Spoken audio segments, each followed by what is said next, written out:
तमिलनाडु लोक भवन के बाहर विरोध करते ये कार्यकर्ता टीवीके के समर्थक हैं। जी हां, वही टीवीके जो तमिलनाडु विधानसभा चुनाव में राज्य की सबसे बड़ी पार्टी बनकर उभरी है। लेकिन संयोग ये रहा कि सरकार बनने के लिए बहुमत के जादुई आंकड़े से कुछ सीटें कम रह गई थी। लिहाजा राज्यपाल राजेंद्र ओरलेंकर टीवीके की सरकार बनाने के दावे को बार बार खारिज कर दे रहे थे। लेकिन अब तमिलनाडु में टीवीके की सरकार बनने का रास्ता लगभग साफ हो चुका है। दरअसल सीपीआई और सीपीआईएम ने सरकार गठन के लिए टीवीके को बिना शर्त समर्थन दिया है। चुनाव के नतीजे आने के बाद से ही तमिलनाडु में सरकार गठन को लेकर गुड़ागड़ित शुरू हो गया था। हालांकि चुनाव नतीजों के 4 दिनों बाद आखिरकार सरकार बनने की कवायद शुरू हो पाई। तमिलनाडु में टीवीके की सरकार बनने के आसार हैं। टीवीके के पास राज्य में 108 विधायक हैं। कांग्रेस के 5 सीटों के समर्थन से 113 सीटें हो गईं। बहुमत के लिए जरूरी 118 के आंकड़े से 6 सीटें कम। दरअसल तमिलनाडु में सबसे ज्यादा सीटें जीतने वाली एक्टर विजय की टीवीके ने तमिलनाडु के कार्यवाहक राज्यपाल राजेंद्र ओरलेंकर को पत्र सौंपकर सरकार बनाने का दावा पेश किया।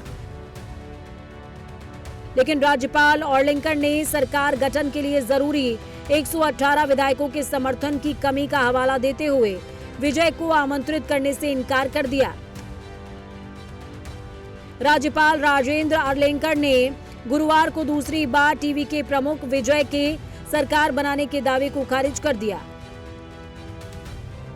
यही वजह है कि टीवीके और उनके समर्थन देने वाली कांग्रेस के कार्यकर्ता राज्यपाल राजेंद्र ओरलेंकर के खिलाफ प्रदर्शन करने लगे थे।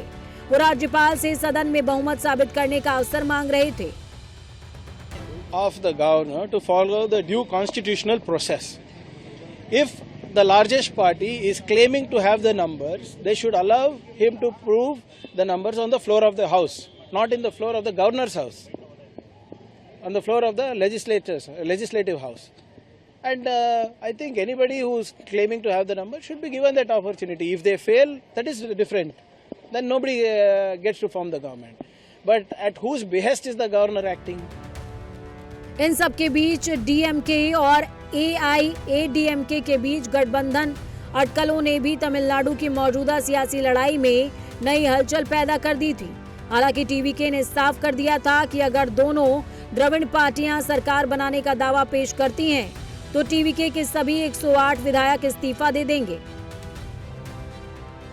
हालांकि राज्यपाल ने ये भी आश्वासन दिया था कि टीवीके के अलावा किसी और दल को सरकार बनाने के लिए आमंत्रित नहीं करेंगे। अब तमिलनाडु में टीवीके सरकार बनाने जा रही है, तो बहुमत के लिए सिनेरियो क्या है वो भी समझ लेते हैं। 108 सीट जीतने वाले टीवीके को कांग्रेस का समर्थन तो पहले ही मिल गया था, लेकिन बहुमत का जादुई आंकड़ा अब भी दूर था।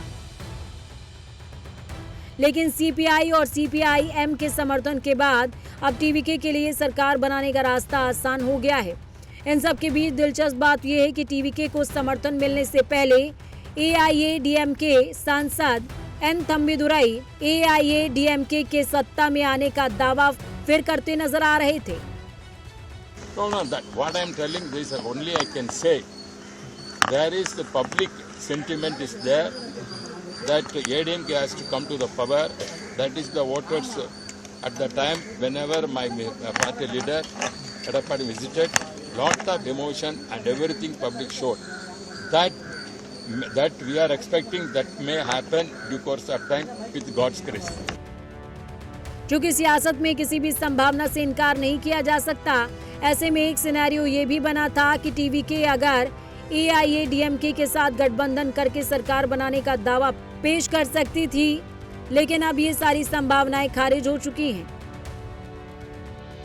सरकार गठन के लिए तमिलनाडु विधानसभा में जरूरी बहुमत का समर्थन अब टीवीके को हासिल हो चुका है। तमिलनाडु में अब एक्टर विजय का मुख्यमंत्री बनना लगभग तय है। Bureau report, prime news.